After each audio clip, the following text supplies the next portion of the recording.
kitchen. Guys, I'm going to show you a really yummy recipe for a samosa ring. Samosa is like an Indian street food with some delicious filling with potatoes and peas and some delicious aromatic Indian spices. Here's the thing, you could take this filling or you could substitute it for any filling you want, like a spinach and artichoke or a taco or a turkey wreath, because I know everybody probably has a lot of turkey left over. But I'm going to start with the samosa ring and then we'll talk about variations. So what I have in here is about 2 teaspoons or tablespoons of oil heating up in my big 12-inch skillet. I love this skillet because it's a great big family size skillet. And while that oil is heating up, oh, let me show you. I have 2 onions and 2 to 3 cloves of garlic in here. And I'm going to just use my manual food processor to get these finely chopped. I love it because no tears when I do this. So I can rough chop this as big as I want, or I can make it really nice and fine, depending on what I'm cooking. So let's go for the fine right now.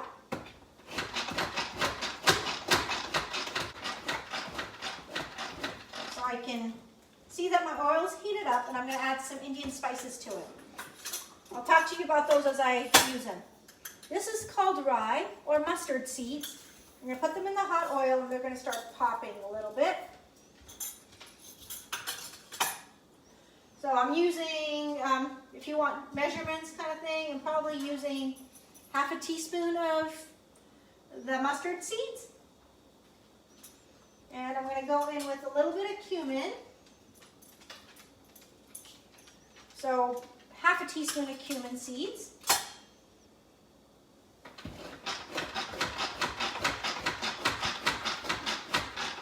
I'm listening for the little popping to happen here.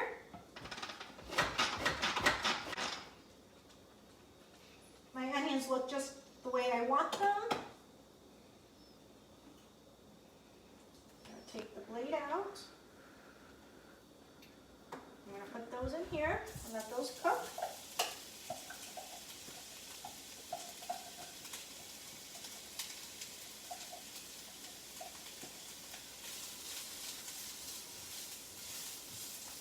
So as my onions are cooking and I'm going to let them go till they're translucent.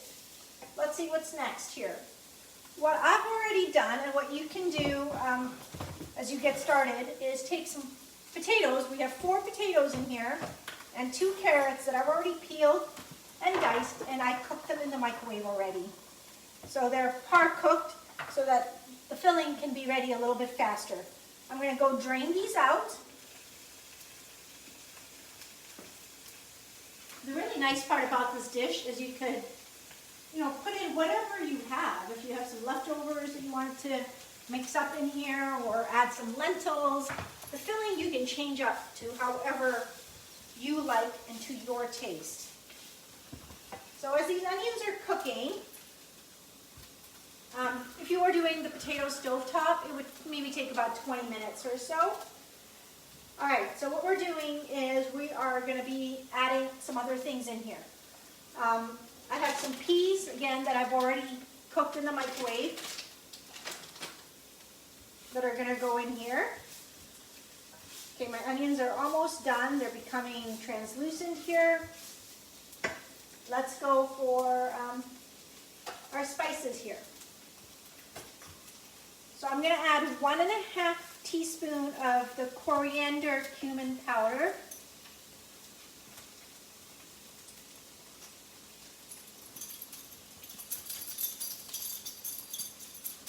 I'm going to add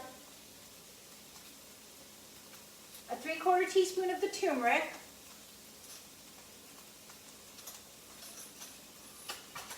I'm going to add some salt and some fresh pepper. And guys, I'll post the recipe so you don't have to worry about writing everything down.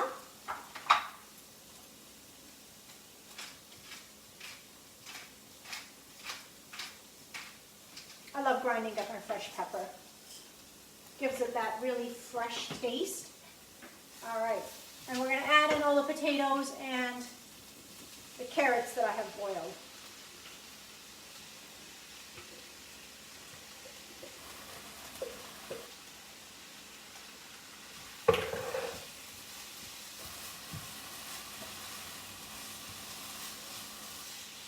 Together, we're going to add some garam masala. We're going to add 1 teaspoon of garam masala.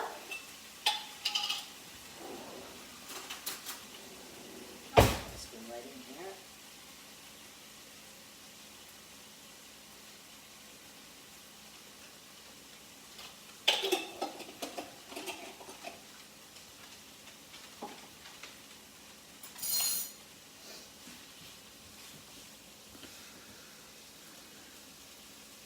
Smells pretty yummy in here.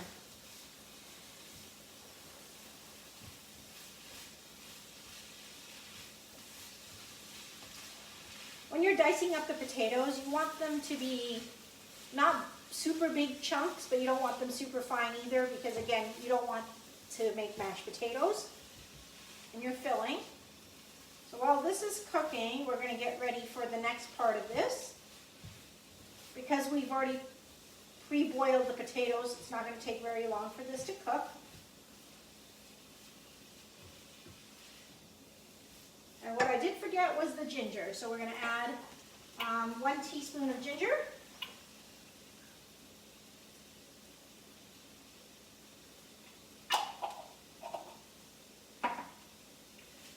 And this recipe is also, very forgiving. You can always add things to your taste, or skip something if you don't like it.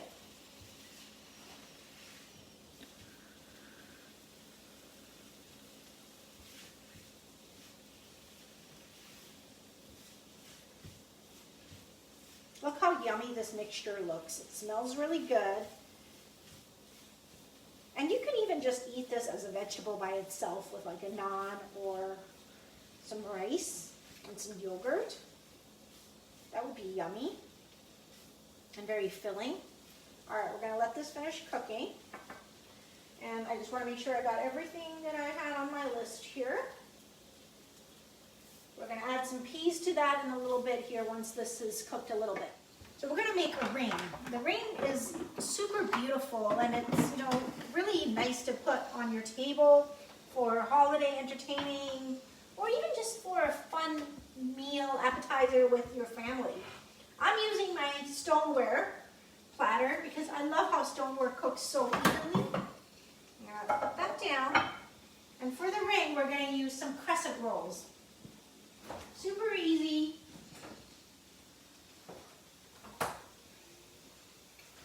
This is actually the chip and dip bowl, but it is stoneware, so it is oven safe, and we're actually just going to put that in the oven. So I'm going to open up my crescent rolls. These are super handy for a quick appetizer. You're going to use 2 tubes of these crescent rolls, and you're going to lay them out in a pattern of a sun. So I'll show you how that works. Open these up. You're going to lay them out so that the tips are pointing out.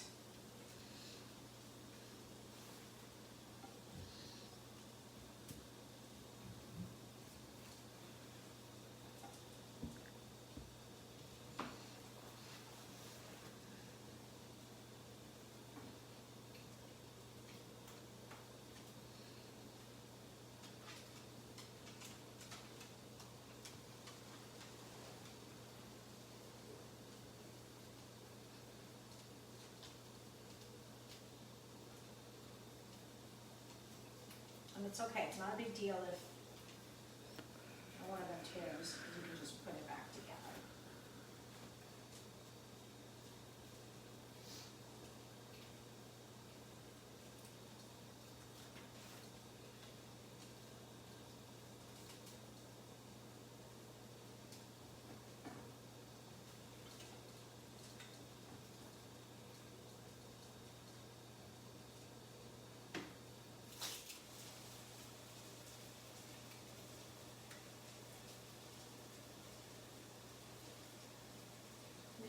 finish layering all of these crescent roll.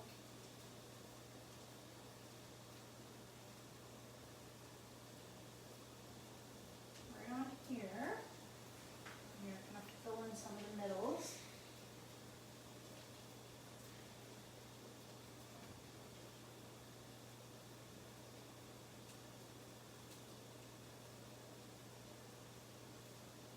You can get creative with your stuffings, you know? It's a lot of fun to kind of just come up with something that you and your family like. This is a great game day recipe.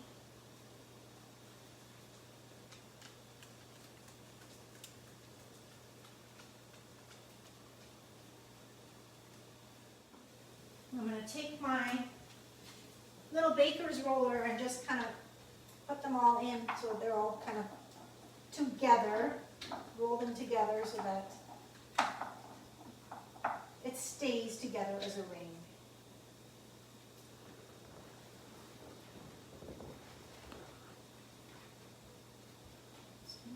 There we go. Let's check on these potatoes.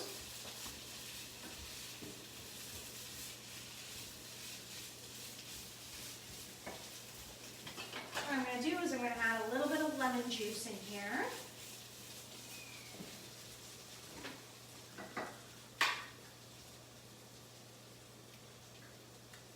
Or lime. I love using the citrus press because you can definitely get a lot more juice out than just using your hands to squeeze.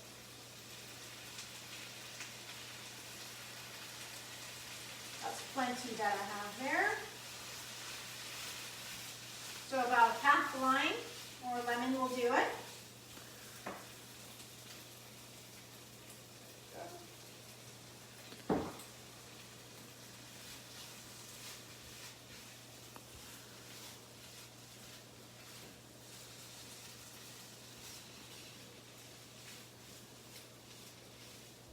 You can just easily check to see if your potatoes are done by just pulling out one of the potatoes here and just push down on it and see if it mushes.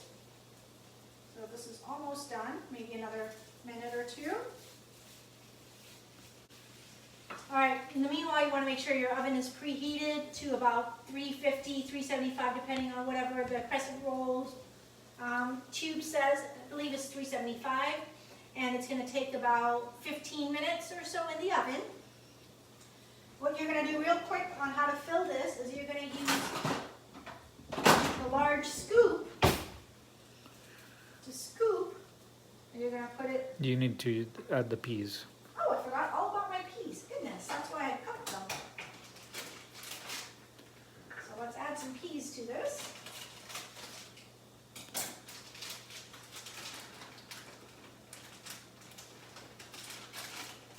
Vibrant color in here. You know, it's so true. We eat with our eyes first. So this colorful food just makes it so much nicer and appetizing. So you could take the same stuffing and stuff a samosa with it. This is why we call it the Samosa Ring. Samosa is a deep fried Indian street food that has a really flaky pastry puff crust to it, that when you stuff this in, and then it's usually deep fried. We tend to make ours in the air fryer, and it's really yummy. But if you didn't want to do all that crust and, you know, deep frying and all of that, an alternative is a beautiful samosa ring. I'm going to take this and I'm going to put that right back in here so that I can mix up the peas in here. There we go. Okay. I'm going to shut my stove off and I'm going to just scoop some of this into each one.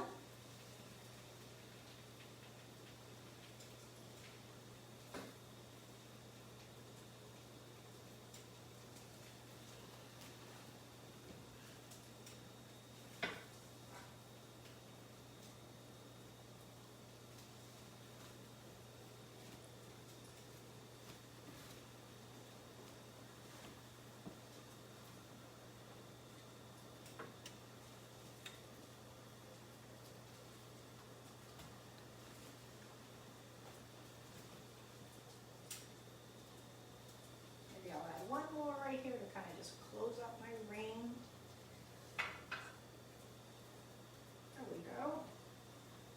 Guys, the rest of this is very easy. All you do is you take the tips and you tuck it back in and you close it up.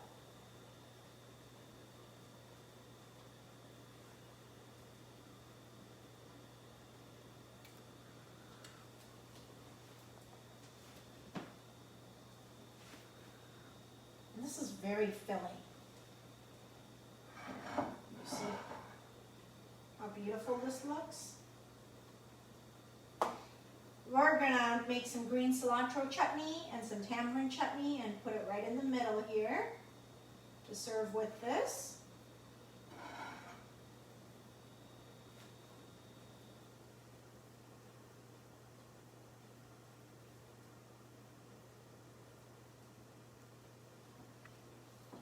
So look at this. This is gonna go in the oven for about 15 minutes, 375. I'll post a picture of what it looks like at the end, but let's talk about some variation. Give me just a second while I put this in the oven. The first one I want to talk about is turkey. The turkey cranberry wreath. So the turkey cranberry wreath is super, super easy for you to use up your Thanksgiving leftovers. You just take your turkey, you mix it with your cooked turkey, and you have it shredded up. You mix it with your half a cup of mayonnaise, 2 tablespoons of Dijon mustard, some pepper, some celery, parsley, a little bit of cranberries, and some Swiss cheese and some walnuts if you like. Mix it all up. You would make that filling and you would fill it exactly like we did with the samosa ring. You could use an egg wash to get the nice golden crust on the top. But again, nothing too hard, nothing too hard at all, and it would be really, really delicious way to use up your Thanksgiving leftovers. Let's talk about a different variation to that wreath. How about a taco ring? Who doesn't love tacos, right? So you could do a turkey taco ring, you could do a taco ring, you could do a chicken ring. Let's talk about a taco ring. So this taco ring, again, you could use the meat of your choice, mixed in with some taco seasoning or some Pampered Chef's chipotle rub, some cheddar cheese, same sort of thing. Make the filling and then just fill it up in the ring and, surround it with some fresh olives and lettuce and tomatoes. Serve it with some fresh salsa or guacamole. You got yourself a delicious taco ring. There's the chicken ring variation. So many variations to this and super, super easy to make. I hope you enjoy it. If you're watching this on replay, let us know and feel free to share this recipe. We'd love to hear how yours turns out, so post some pictures. Thanks again.